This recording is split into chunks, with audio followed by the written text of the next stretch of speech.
হ্যাঁ দিই না দিই, টাকাটা গুনেন কয় টাকা নেয়? 1 2 3 4 5 হ্যাঁ কয়টা খামে পড়ছেন দিই? 12টা বুথ না? দেই দেন দেন।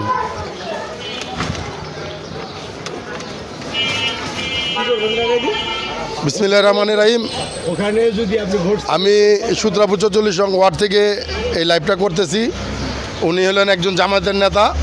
উনি যে দোকানে বসে 500 করে খামে টাকা ভরতেছিল, 500 করে খামে টাকা ভরতেছিল। এটা আমরা এখন চ্যালেঞ্জ বলতে এই করলো, উনি বলতেছে, ভোট করে সন্দেহ উনি আমাদের বুঝ দিতেছে যে এটা হলো মানে কিসের বললেন মুরব্বী?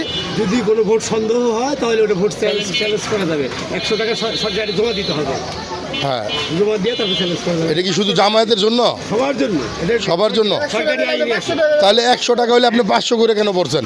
এরপর যদি আরো জমা মানে চ্যালেঞ্জ করতে হয় সেজন্য সেইভাবে সেই জন্য আর কি। সেজন্য পড়ছেন।